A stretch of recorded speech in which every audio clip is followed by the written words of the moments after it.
Hello,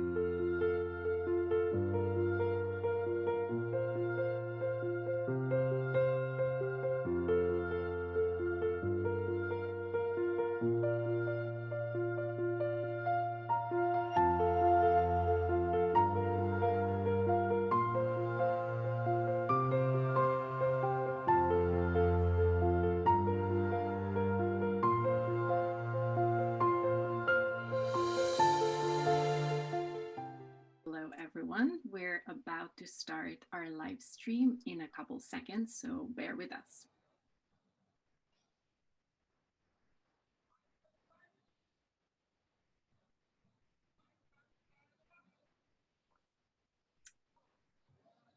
Welcome, and we're so glad that you're all here. My name is MOK Babiak, and I'm a communications manager at the Right Livelihood Foundation, and I will be your moderator today. This is the 5th event in a series called Inspiring Change in Times of Crisis, Conversations That Matter with Right Livelihood Award laureates, co-hosted by the Right Livelihood Foundation and the University of California, Santa Cruz. Thank you to friends of the Right Livelihood Foundation and the Right Livelihood College, especially David Shaw, coordinator of the Right Livelihood College at UC Santa Cruz, and Stina Tanner from the Right Livelihood Foundation. If you have questions for our panelists at any time, please email them to rlc-webinar@ucsc.edu. That's again, rlc-webinar@ucsc.edu. You can also find the email address on the Right Livelihood Awards website, which is rightlivelihoodaward.org. And please visit rightlivelihood.ucsc.edu or the Right Livelihood Awards website to sign up for our mailing list to receive information about our future events. Today, we are discussing with our 3 panelists how crises such as COVID-19 can take an extraordinary toll on vulnerable populations and how any response must take inequalities into consideration to be effective. So let me introduce our 3 panelists for today. First, we have Colin Gonsalves from India, who received the Right Livelihood Award in 2017. Colin Gonsalves is among the most accomplished human rights lawyers of his generation. He's a senior advocate at the Supreme Court of India and the founder of the Human Rights Law Network, an Indian network of public interest lawyers.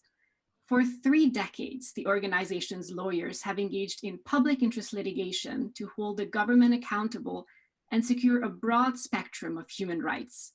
Colin Gonsalves' clients have included some of India's most vulnerable populations, such as bonded laborers, ethnic and religious minorities, refugees, slum dwellers, women, and people in poverty. Then we have Glorine Das, whom you might not see on the video, only her picture, because we want to make sure that we can keep her on this webinar despite having a little bit shaky internet connection. Glorine Das is from Malaysia, and she is the executive director of Tenaganita Women's Force. Founded by the late 2005 Right Livelihood laureate Irene Fernandez, Tenaganita is a human rights organization dedicated to helping and protecting migrants, refugees, women and children from exploitation, discrimination, slavery, and human trafficking. The organization's aim is to promote and protect the rights of marginalized and vulnerable individuals who have no voice in this globalized world. Glorine Das leads the organization in the same direction as the founder, with a vision for a just, free, and democratic society where every human being is equal with dignity and rights. And last but most certainly not least, we have Manfred Novak with us from Austria, who's the Secretary General of the Global Campus of Human Rights, where he coordinates this educational network's 7 master's programs globally, including various educational, training, and research programs and projects.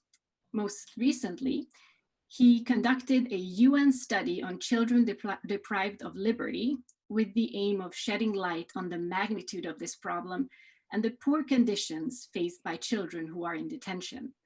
As of last year, 2019, the Right Livelihood Foundation and the Global Campus of Human Rights started a new cooperation with the purpose of promoting human and children's rights globally. So in this conversation series with Right Livelihood Award laureates, we have discussed topics over the last couple of weeks with regards to the situation around COVID-19. We discussed women in global health, threats to democracy, water justice, and solidarity economy. These are all topics related to inequality and vulnerability in times of crisis. UN Deputy Secretary General Amina Mohammed stated earlier this May that this crisis has brought vulnerabilities and fragilities into plain sight. She noted that these include massive underinvestment in health and social protections, massive global and local inequalities, the onward march towards the destruction of nature and the climate catastrophe, and the erosion of democratic norms that are core to protecting rights and ensuring social cohesion. The International Monetary Fund is projecting that the global economy is set to contract on average by 3% during 2020. The International Labour Organization warns that more than 1.6 billion workers in the informal economy, which is almost half of the global workforce, stand in immediate threat of having their livelihoods destroyed. Finally, the World Bank estimates that around 49 million people could fall into extreme poverty. In all this, women are particularly vulnerable, often fighting on the front lines of COVID-19 as first responders and healthcare workers. And adding to their vulnerability, they also make up nearly 60% of the informal economy. We must learn from all these serious inequalities COVID-19 puts a spotlight on. This could even result in new opportunities and possibilities for the future of our societies. It's important to not only reflect on the situation in front of us and how we might respond to it, but also to think of what future we want and how to reach it. Our three panelists today will discuss the topic of inequality in crisis from their perspectives. So let's begin with two questions that I would like to pose to all three of our panelists. And those questions are, what are the inequalities and threats that you have seen during this crisis? And how can we target those inequalities to build a better future? And I will now give the floor to Colin. Well, thank you very much. And I would like to give you a brief view of a developing country like India with a huge population, where the problems are unique and where the formulas for solving the COVID crisis don't work. And I say this because India followed certain formulas from abroad, such as social distancing, which in many areas didn't work at all. One. Second, I must confess, I find it very difficult to think about the future. I find it very difficult to think about a solution to the problem. And I would rather see or articulate my way of looking at the future, not in terms of solutions or fix-it kind of end results, but to look at the fact that millions of people in my country have stood up against injustice, against inequality, against vulnerability, despite the fact that their lives were in danger. And so the fact that you're standing up in large numbers, even though your economy is in ruins, and speaking of justice is itself a very powerful beacon light, if you like, of what is the way forward. The first inequality I'd like to talk about, but before that, I'd like to say, it's not the virus that killed us in India at all. It's the inequalities and the vulnerabilities that surround the COVID crisis that kills people. If you just had the COVID crisis and you had a perfect health system or a good health system like you have in Sweden, the number of people who die is less. So therefore, if you don't have a health system at all, and you have a COVID crisis, often what kills you is the lack of healthcare in hospitals. If you have people, 50% of whom are malnourished, what kills you is not the virus really, but it is the fact that you are so weak that your bodies can't stand the infection that comes in. And similarly, if you don't have housing and you live on the streets or you live in slums, it is your social environment full of inequalities and vulnerabilities that actually exacerbates the crisis and makes it unmanageable. Now let's look first at shelter. And we are looking at a situation, and this is where social distancing is very difficult to do, because you're looking at people, take for example, Delhi, 20 million slum population. Delhi is 20 million, the slum population is 8 million. So you have approximately half your cities in slums, huge slums, packed together, shoulder to shoulder, sleeping body to body. How do you do social distancing? Toilets not working, filthy conditions, right? So if you're there in that situation, COVID is going to spread. Not because COVID is not manageable or your body may not develop an immune system for COVID, but you're going to get it because the social structure is such that social distancing is impossible. Now, what is the future? Let me link the vulnerability with what is the future? There are two really possible futures. Future politicians will say, maybe by the end of the year, slums generated COVID cases. And therefore, the answer is demolish all the slums in the cities and push people outside, far away, so that there's no crowding in the city.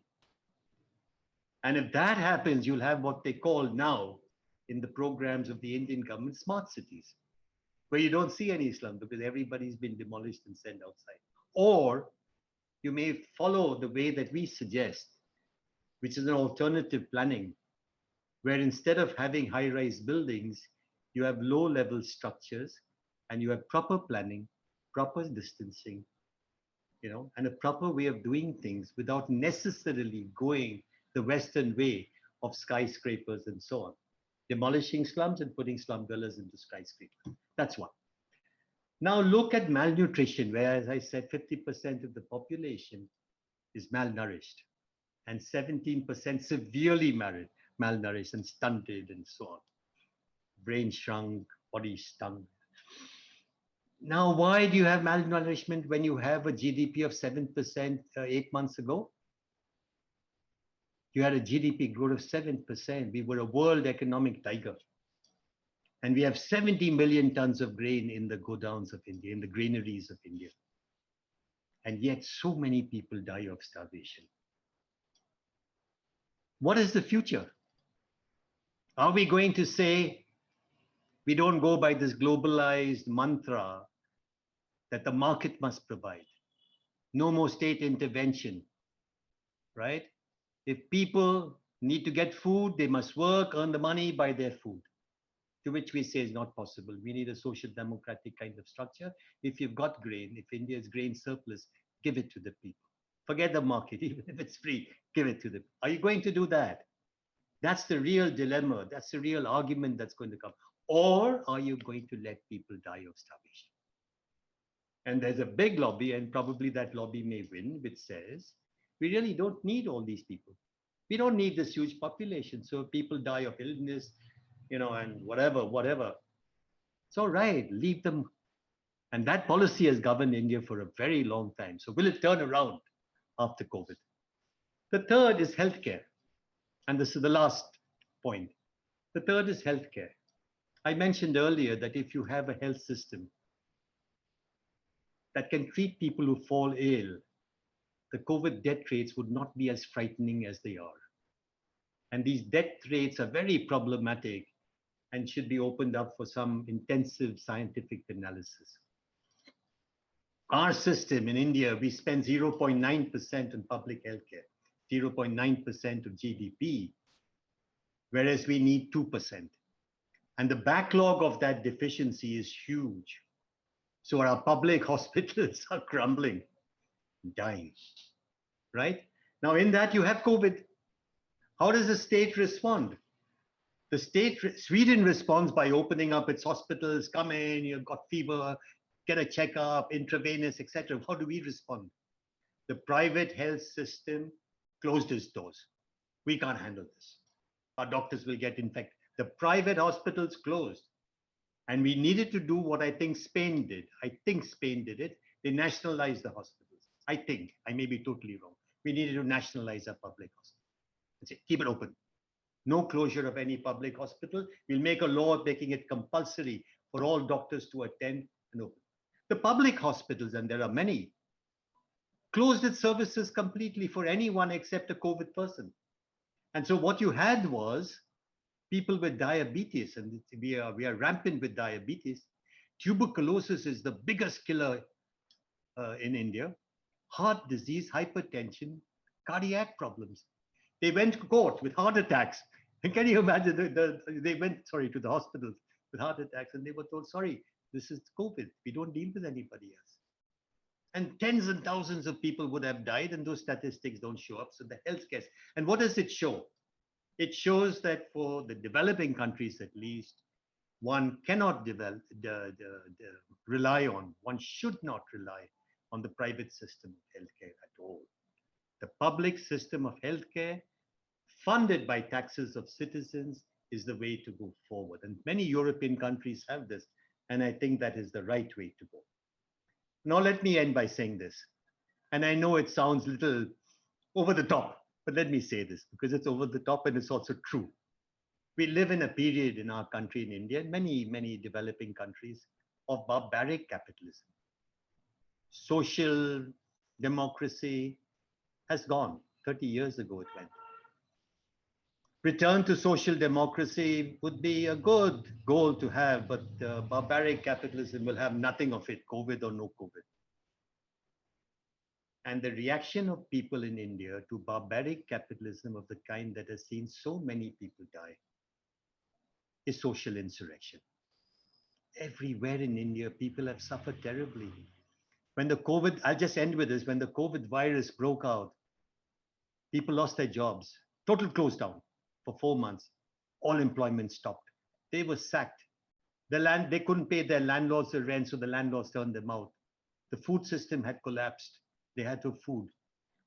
1 million plus workers left body to body, walking in 100,000, 200,000 in a group, began walking 750 kilometers, 1,000 kilometers to their homes in the villages. And the television cameras followed them. Men, women, and children, when interviewed, who said they had $1 equivalent in rupees, $5 in their pockets, walking 800 kilometers, dying on the streets, dying on the highways of India. This group, this experience is a fundamental change for India and its history. And insurrection, social unrest, and hopefully revolution will get rid of this barbaric capitalism. That is the way forward. Nothing else. No nitpicking will do. Thank you very much. Thank you, Colin. Glorine, the floor is yours. 10 minutes. Good evening, and thank you so much for this opportunity to participate in this conversation this evening.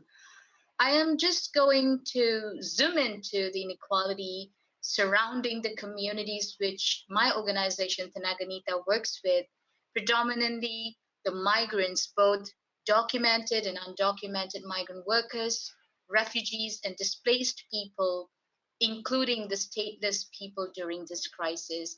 I am sure in the past 4 months since the start of the pandemic, even before that, we have constantly heard that COVID-19 virus does not discriminate. While that is simply really the truth, we also cannot disregard the fact that communities at margin, such as migrants, refugees, and other displaced people, are in the most vulnerable situation during this crisis, especially in Malaysia, as well as many host and destination countries throughout the world today. And in the context of Malaysia, these are the communities which bear the brunt of the pandemic. Let me just give you more insight to this. There are about 2.2 million documented migrant workers. And though the numbers have never been confirmed by the government, there are about 4 million undocumented persons, which include asylum seekers and stateless persons, otherwise also known as illegals. They are often seen as national security threats, enemies to be flushed out without mercy. And of course, on top of that, there is another 179,000 some registered refugees. The spike in the cases in the last 3 days have been due to the increased cases of detention or cases of infection at the immigration detention camps and holding centers in 2 different places. Despite many warnings from Tanaganita, along with so many different CSOs, NGOs, as well as health activists, the detention continues throughout the country, and we have more than 13 camps in the country, and this is of grave concern. What more with the restrictions on movement being tightened? These communities are really being pushed to the edge. The access to health, food, and water are so uncertain. What more with no work at all for many and no wages? It is therefore really clear to us that the restrictions, or rather the movement control order, has simply taken away the only source of their survival in Malaysia. In fact, they're more afraid of starvation and being thrown away from their houses for not being able to pay the rent rather than the virus itself. Just to go a little bit more further, in the beginning of the pandemic and the restriction on movement, the government assured that there will be no arrest and detention of anybody, of any undocumented workers, or even persons coming forward for testing and screening. But then they went back on their word. The massive raids started on 1st May. And it was in conjunction with May Day celebration, when workers are supposed to be out there protesting and rallying for minimum wage, but rather they were arrested. From the data that we had collected, more than 2,400 people have been arrested as of today. But I believe the number is even higher than what we have. And they are being crammed with other former detainees in the centers and camps, which also includes children. We denounced these operations as inhumane, ruthless, and cruel. Yes, there are millions of migrant workers, stateless persons, and undocumented persons in the country. And it is an issue that needs to be seriously addressed. But this is not the time to do so when we have a serious pandemic that's threatening our lives. In many of our statements to the media, to the government, even before the raids started, we had actually expressed worry and concerns about these communities in the detention centers. Over and over again, we stressed that detention centers are confined quarters, and the constant cycle of people entering and leaving the center creates a perfect hotbed for spreading the virus. And making matters worse, it is also very well documented that our detention centers struggle to provide adequate health care to detainees. The systems that they have in place are simply not equipped to confront or control the spread of the disease. In fact, the detention camps are known for its appalling and intolerable conditions. Therefore, we actually demanded the government to make arrangements for safe repatriation of all undocumented persons and immediately release refugees and displaced people who were being detained at the immigration detention camps, because we really believed that this action will reduce the risk. We also expressed concern of migrants working and living in construction sites, crammed in apartments while working and living in the sectors of services and manufacturing, stating that these workers were living in a congested shared quarters and do not or does not and the situation does not make it possible to practice strict social distancing as one of the SOPs imposed by the government. Then we have thousands of domestic workers who are working in confined and isolated situations within a private home. In a now analysis, this COVID-19 could actually trigger a new wave of human rights violations if industries are not careful to eliminate forced labor in companies and supply chains, especially in the rubber industry, in the plantation sector, because these industries are so immersed in making profit off the backs of these workers. To them, protecting the workers through social distancing and and and other SOPs which are in place would not be the priority of the industries. Globally, even before COVID-19, migrants, refugees, and other displaced people are already confronted by unfair, exploitative, harsh, and inequality due to forced migration, modern day slavery, and commodification of workers, of migrants.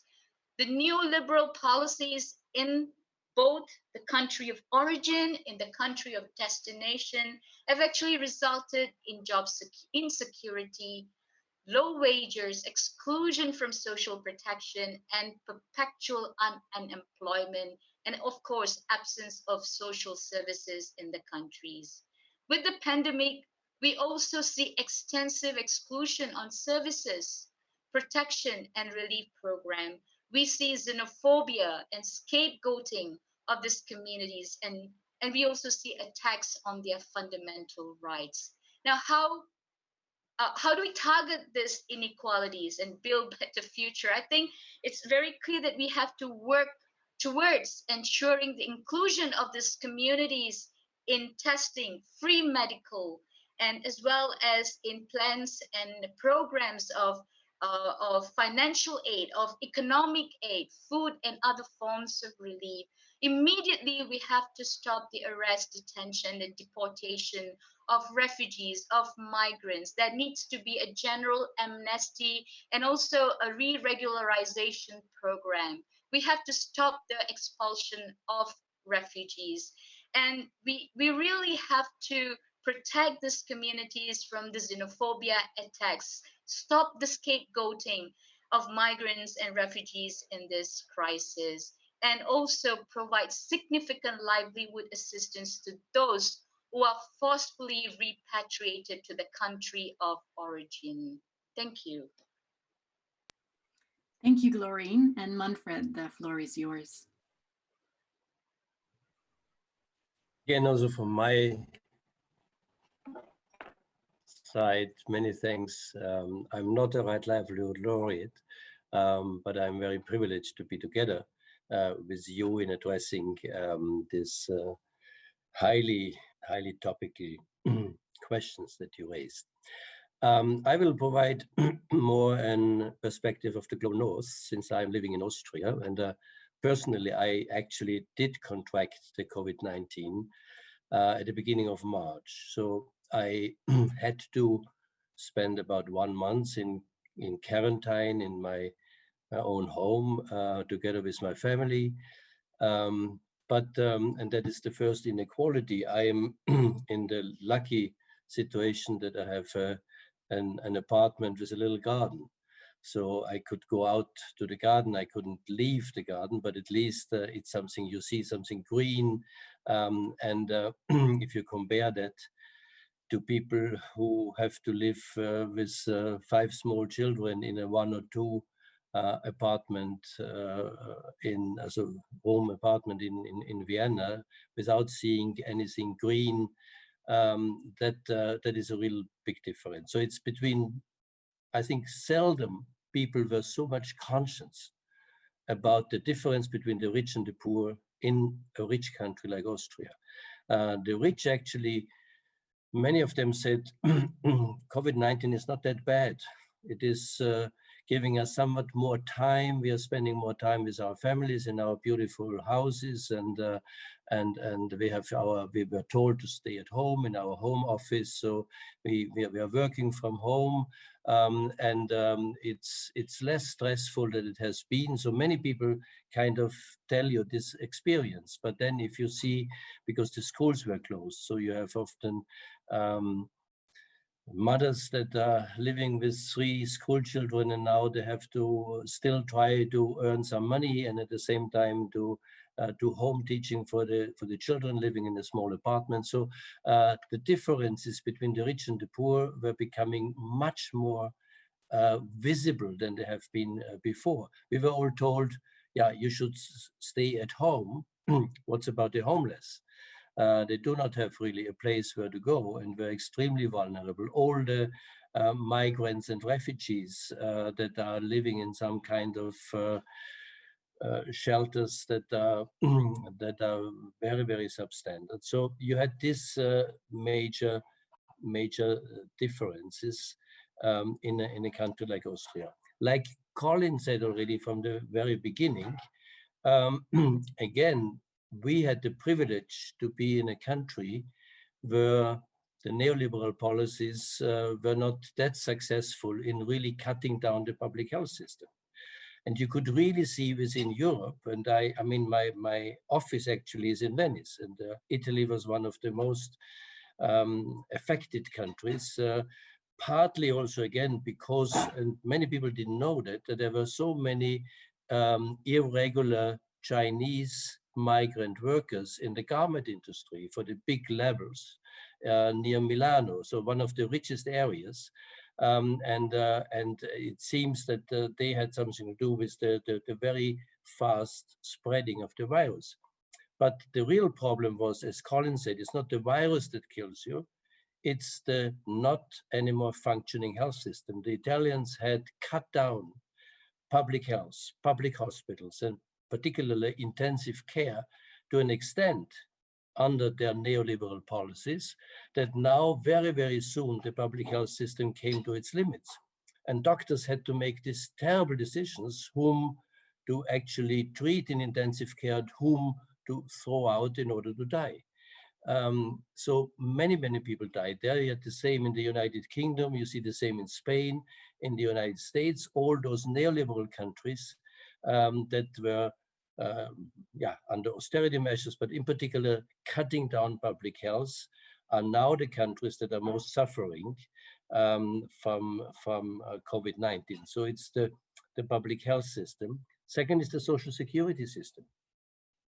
Again, if you live in the Nordic countries or in a country like Austria, billions of euros are invested in order to prevent people from becoming unemployed, in order to assist the economy now after it was locked down to actually restart again. And we are now in the time when the economy is slowly starting again, so that people would get their jobs back, etc. So there's so much money invested in the European Union in general to do that. And in many poor countries, it's simply not possible. People are left on their own. They have lost their jobs, they are in precarious work situations, and there's not any kind of support or not much support by the respective governments. Emoki already said that I have been leading the global study on children deprived of liberty. So the last part of my short introduction will be on prisoners, and then child prisoners in particular, prisoners in general as being a particularly vulnerable group. I've been 6 years UN Special Rapporteur on Torture, had 18 official fact-finding missions and visited thousands of prisoners, and not only prisons, but also migration detention centers, all kinds of institutions for the elderly or children. And at the end, I spoke about the global detention crisis. You could not imagine how bad, and I'm not making really a distinction whether it's an African, an Asian, or a European or North American prison. Everywhere it's overcrowded.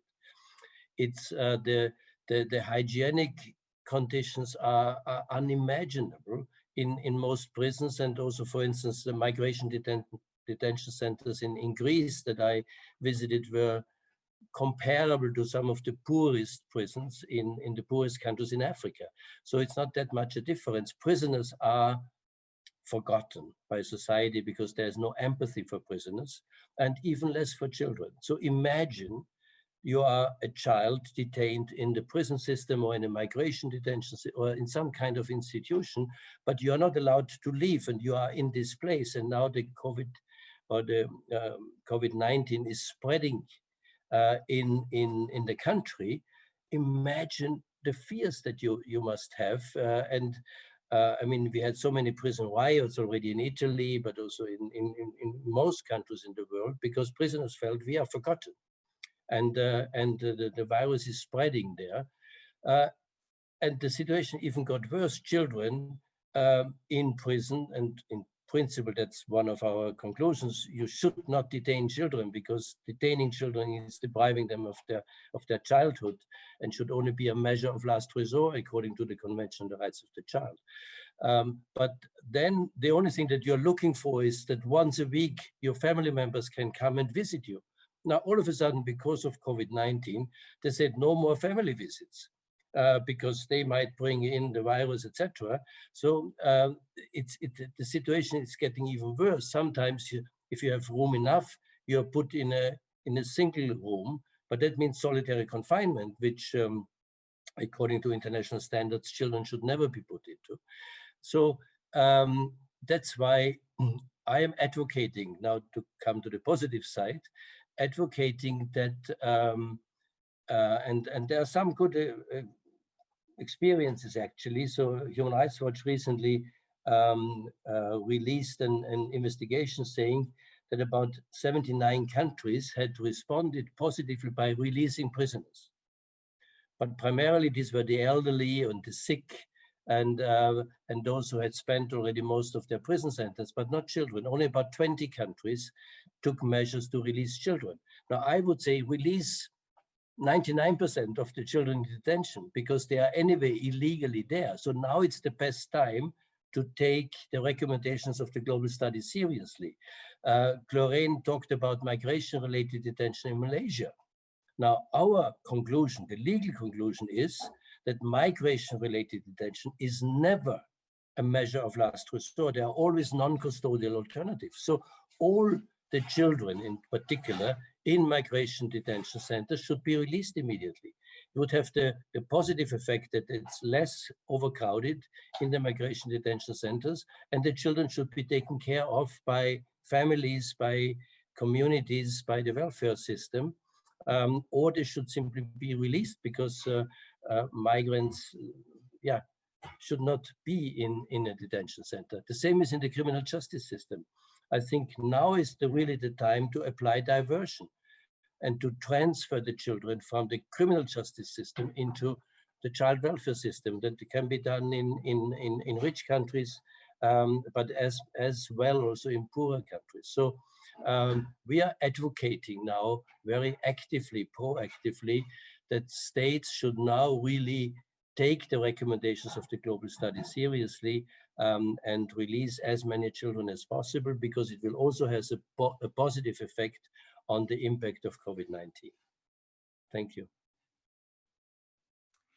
Thank you, Manfred, and thank you to all our panelists. I would quickly like to remind our viewers that you can send questions to our panelists. You can send them to rlc-webinar@ucsc.edu. We're really awaiting your questions. And now I would like to open up the floor for our panelists to have a discussion, respond to each other's comments, ask each other questions, and yeah, just have a discussion. Yes, I see Colin. Yeah, Manfred, that thing about prisons was very interesting. I didn't have a chance to mention it when I spoke, but our judges got very alarmed by, and our administrators, government got very alarmed of the possibility of the spread of COVID inside the jails, where the overcrowding is to the extent of 200%. Now, not real concern for prisoners. And overcrowding has been a problem for the last 20 years. So they're not bothered really about overcrowding. They want to clear the prisoners. And so very innovative orders were made. Like you said, of course, the first preference is the ill, the infirm, the disabled, etc. They go out. But there was also an order which said anyone who has a charge against him or her, which carries a maximum sentence of 7 years. So it's not a non-trivial offense. It's a sort of a intermediate kind of punishment. Up to 7 years would be released. And so if that order is implemented properly, and some states have done it, half the prison population would get out of prison. The under trial population, the people awaiting trial for as long as 7 years and 8 years and so on, is about 80% of the Indian jails. So a lot of the under trial population started moving out. Then the question was, you can't just dump them outside the jails. You've got to take them home because they have no place to go really. But they dumped them outside the jails in many, many cases. And people suddenly found that the jail was much more secure. And they were interviewed by press people who said, we were much more secure in jail than we are today. We're outside the jail and we have to go 600 kilometers home. We have no money. There is no transportation. There is no medicines. There's nothing. So the whole prison issue became a volatile issue during the period of COVID. And it will have a lasting effect on us, I think, a positive lasting effect in the sense that you must no longer have your prisons overcrowded like this. But the other side is, how do you really treat people humanely? Not just out of panic because of COVID, but how do you treat them humanely when in prison?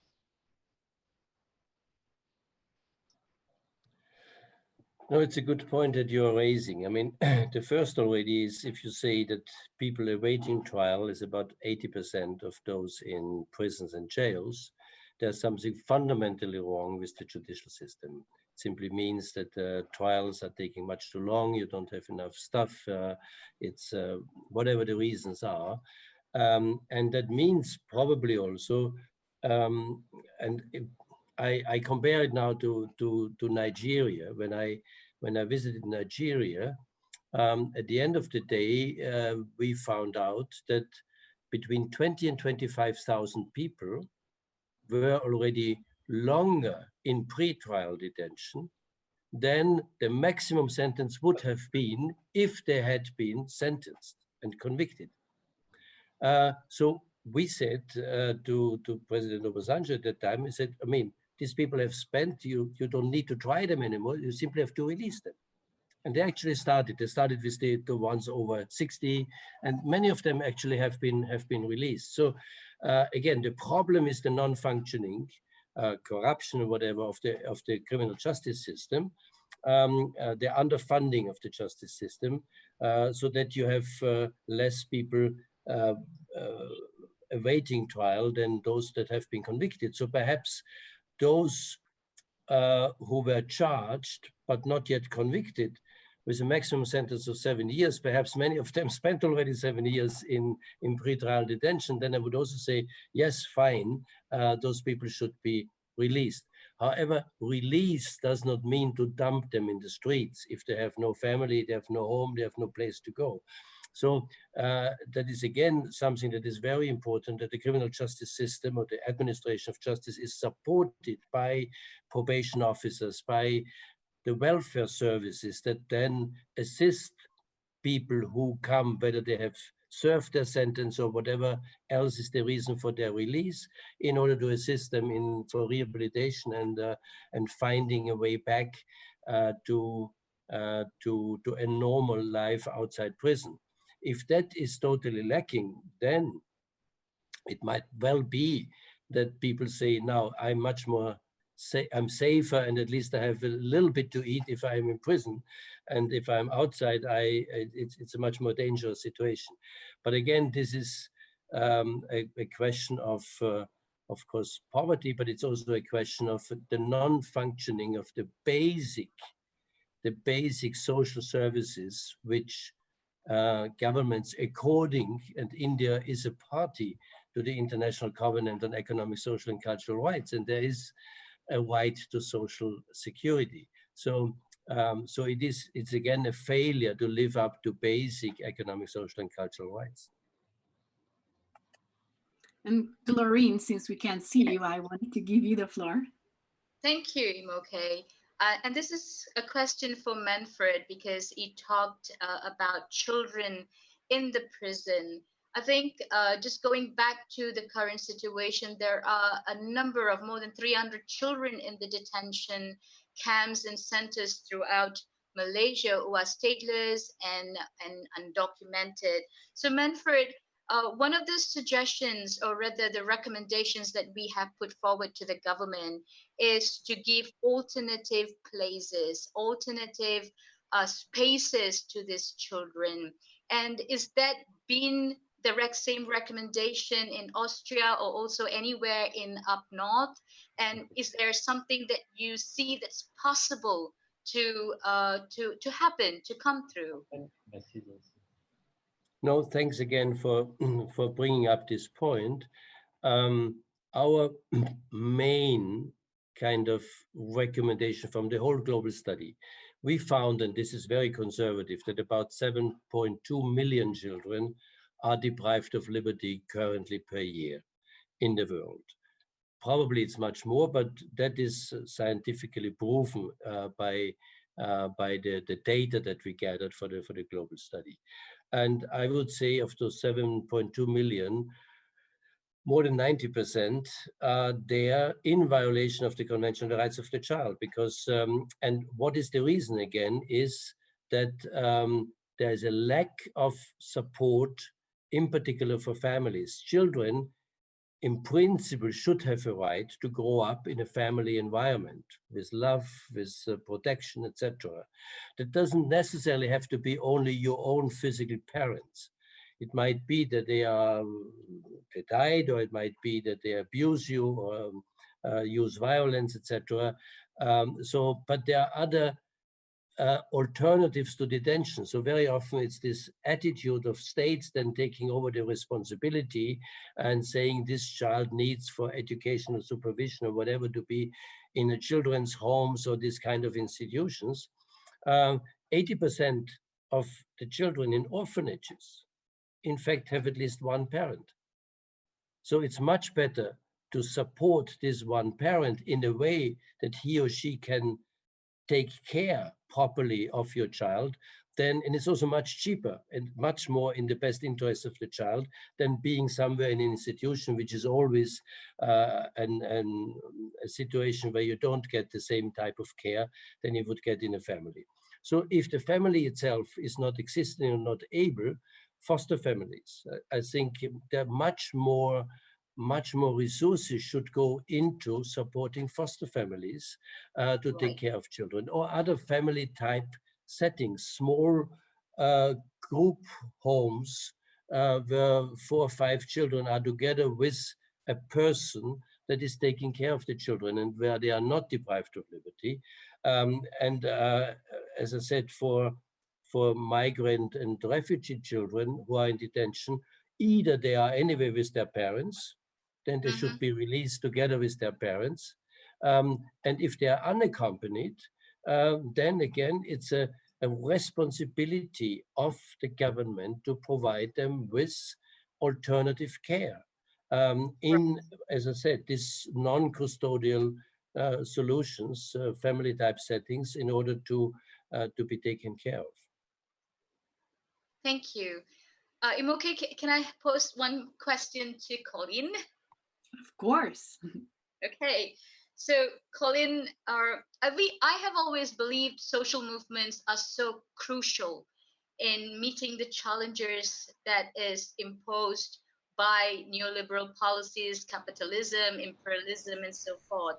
And currently, with the social distancing SOPs in place by governments, how did that millions stand up against inequality in India? I mean, I'm not able to comprehend that, because these are examples that we need to hear about, we need to see, so it can be applied in the developing countries like Malaysia, in countries that is gaining so much from those affected communities of migrants and refugees. How can you just share some ideas or some examples of how is this even possible right now? Well, Indian society is a very disorganized society, but it is at the same time a very organized society when you come to oppressed sections. So if you have, for example, the tribals and traditional forest dwellers who live in the tribal areas and the forests, they are very well organized into groups. They have their own ways of survival, they have their own traditional knowledge.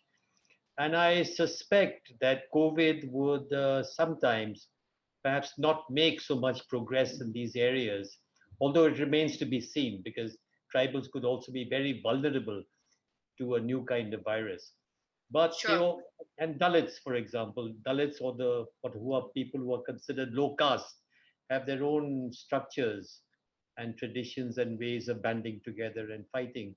So society has its own inbuilt mechanisms and support structures to fight against a pandemic of this kind. How they have actually bonded together is anybody's guess because no study has been done of this. And the tribals, there's been some inquiry, and we've generally found that the tribals stand up much better. Not only because they are in an environment of forests, but also because distancing and so on is inherent in their villages being more far flung, and the separation and that congestion of the city doesn't affect them so much. I'm not sure if I've answered your question, but broadly, within the poorer sections of society, there are strong bonds and strong systems which help them survive. Yes, you have answered my questions. Thank you. Thank you very much for this discussion. This was very interesting. And I'd like to move on now to a couple questions that we have received. And the first one is from David in the United States. And this question is about narrative and discourse. Earlier in this webinar series, it was said that the person who tells the story that the most people believe drives the culture. What is the story being told right now that most are believing, and who benefits the most from that story? And conversely, what alternative story would you suggest we get behind?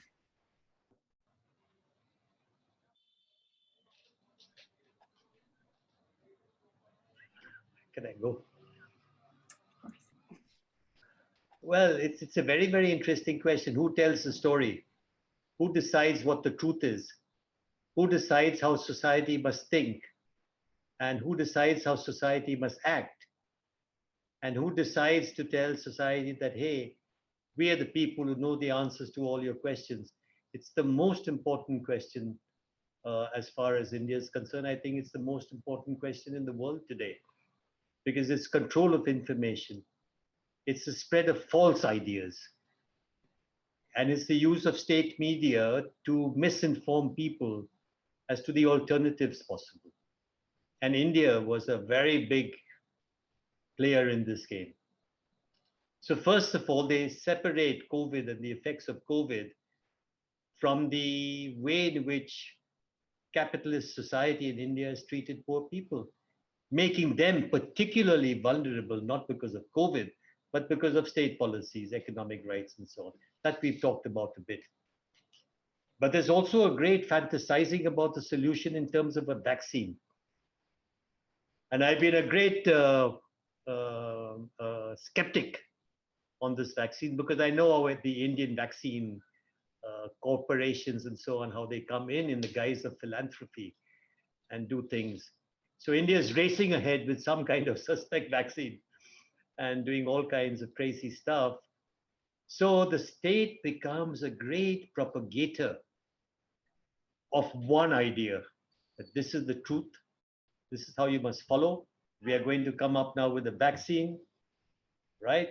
We're going to administer it. We're going to save the world, and so on. But it requires great introspection and thought as to what is the leader telling us. And if you don't believe what the leader is telling you, and if you say this is wrong, he's lying, in India you have sedition cases filed against you. If you question the government and say this is wrong, can you imagine you have a very serious case filed against you of sedition, which is tantamount to waging war. Then they give you an app which you are compulsory. It's compulsory for you to download that app. And that app will give the government access to all your data, all your information. And it's now made compulsory that if you don't download that, you can't travel on a plane, you can't travel on a train. And you'll be punished. You can be actually prosecuted for not having that app. So it's a time of great terrorism. It's a time of great state terrorism, where COVID and the fear of the pandemic is a beautiful way on which state terror rides and makes the whole of society subservient to a single story. Right. If I may add, is that all right? Go ahead, Manfred. Yeah. Can I just add, for me, right-wing politicians have tried to find a scapegoat. So Trump was talking about it's the Chinese virus. It's always making the Chinese responsible.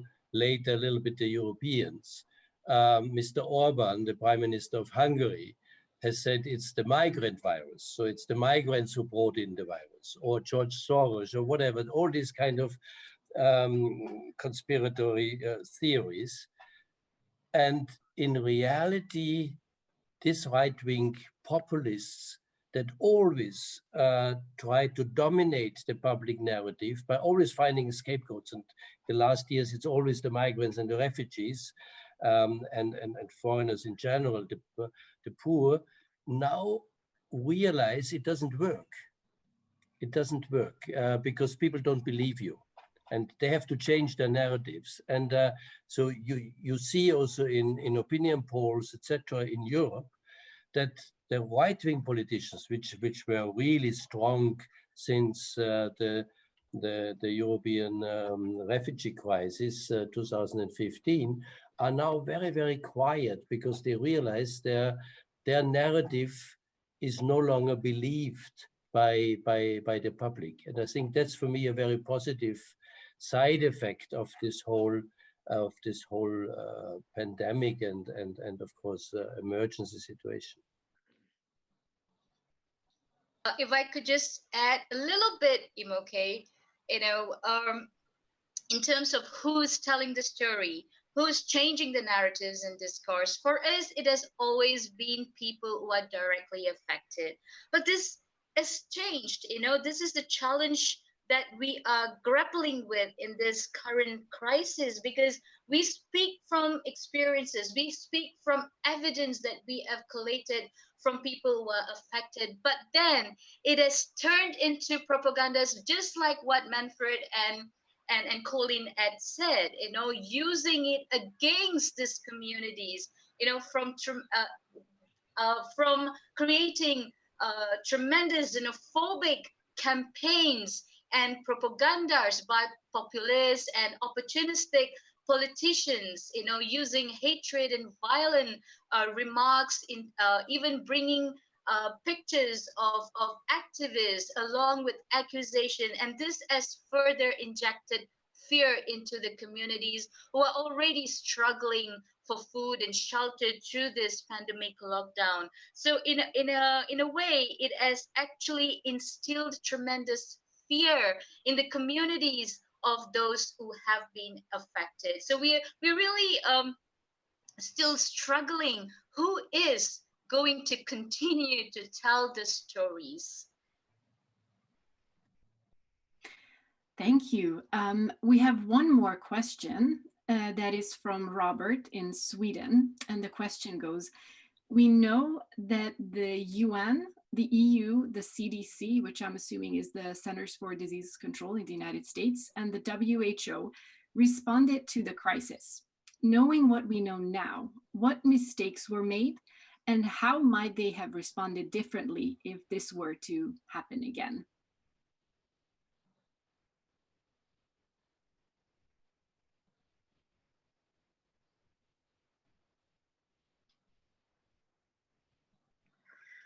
I can take a chance. I'm not an expert in this, but I can give you some things. Over the years, I don't want to say there's a huge debate going on as to the role of the WHO in this whole handling of this crisis, analyzing data, taking stands, and so on. But for some time, we have seen WHO rely on corporate funding, international funding for its activities, and so on. And we've not been happy with some of the things done, and we find it a little difficult to understand what is actually happening behind the scenes. And is it really, are UN agencies really institutions for the public good? We've seen UNICEF, for example, support privatization of education, and so on. So we've seen institutions that have a huge name and weight behind them, acting as world protectors, but not really protecting the world. And that trend, I think, is going to exacerbate as time passes, and these institutions run out of money, and you need to turn to traditional corporate sources to get money. Having said that, so I don't know really what is the role of WHO, but I do know that the man who currently heads the executive board of the WHO is from India. And he's a man who's taken India right to the dumps. He was the health minister. He was the health minister who presided over a bankrupt system which he contributed to its bankruptcy. He did nothing about COVID. He had no idea what to do with COVID.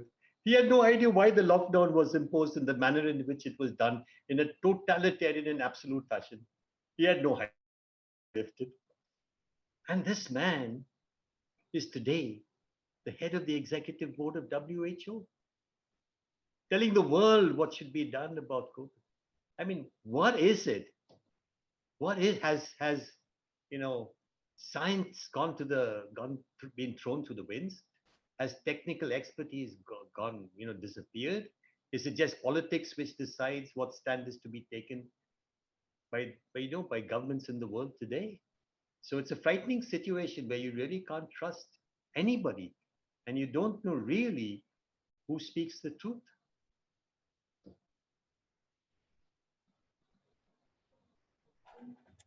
Yeah, Ed? Yes, I mean, I agree, of course. I would say that the United Nations has never been in such a terrible situation, probably since the end of World War II, since the very beginning of the United Nations, because of neoliberal policies, because of neo-nationalism, and I mean, states are more and more trying again solving the problems outside of the United Nations.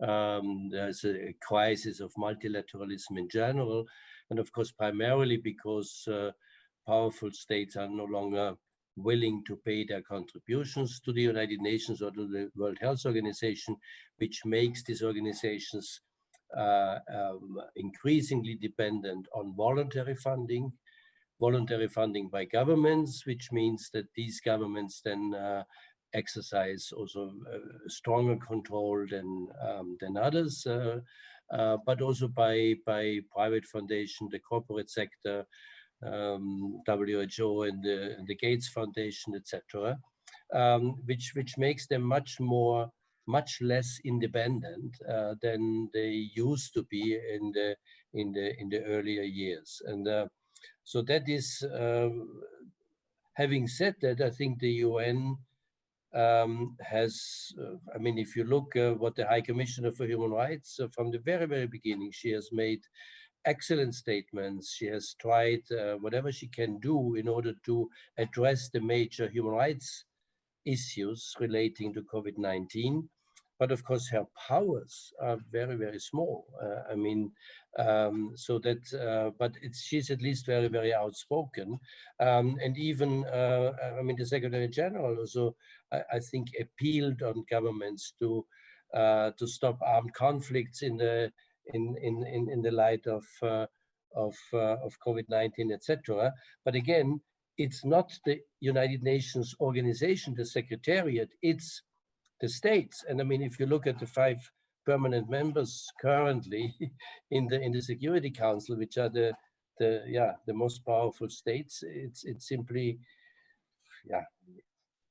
simply a disaster. Those are all authoritarian or populist, if I perhaps take out France, but Boris Johnson and Trump and of course Putin and China. So it's really in a poor state. The European Union doesn't have any clear competences in relation to health issues, which means, and governments were very strong in also saying, I mean, this is a national, and we have to take our national policies, and Sweden has followed a different policy than most of the other countries by not really locking down and following a different course of action.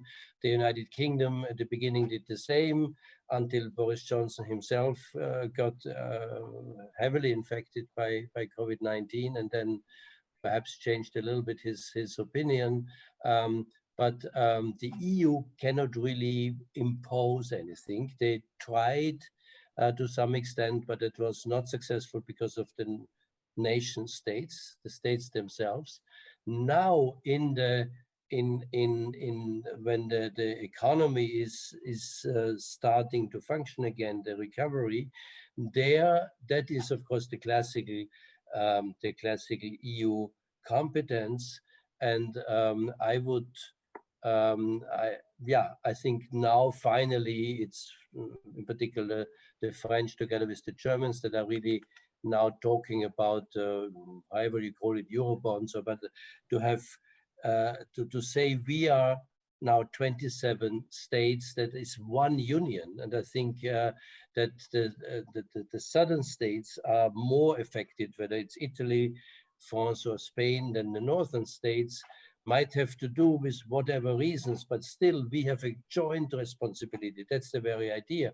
And then there are unfortunately other states, and that includes also Sweden. Robert is from Sweden, but also Denmark, my own country, Austria, and the Netherlands, which are the so-called savers, the one who do not want to have this, because they say we are also netto payers into the European Union, and we don't want to be responsible for the bad management of the other countries. I think this is a very, very non-solitary way of attitude. If we have the European Union, we should also think that this is one country, in effect, where we have to take collective action. But as I said, the EU, whether it's the Commission, but also the European Parliament, there is putting pressure on the governments so that the EU would jointly assist member states and those who were worst off because of the lockdown to actually recover as much as that can be done. And I mean, I certainly don't want to, I mean, Donald Trump is this kind of WHO bashing now. He can no longer say it's China, so now the WHO is the scapegoat. Of course, the WHO made mistakes. It was too late, whether this was really only the pressure of China or not. But on the other hand, I mean, imagine to deal with this pandemics like Ebola, but also SARS before, SARS-2, and now with COVID-19, without the WHO would be a disaster. But of course, it's as you said, it's a political organization. Every international organization is political, and it's dominated by powerful states. But still, I think that the WHO does an incredibly important work in fighting this kind of pandemics, including COVID-19. I just have one sentence, one response, very fast, okay? Whatever, in the context of Malaysia, whatever initiatives, so efforts and services through the state, it has not been accessible or available to those who have been affected. So that gives you an idea whether it's been effective or not. Thank you. And I'm afraid that with that, we have run out of our time for this webinar. I want to thank our panelists for this very interesting discussion. And I also want to thank our audience for joining us. Please keep an eye out for future webinars. You can find them on our websites, which are rightlivelihoodaward.org and rightlivelihood.ucsc.edu. And please also don't forget to follow us on social media. Thank you again for joining, and goodbye. Thank you. Thank you.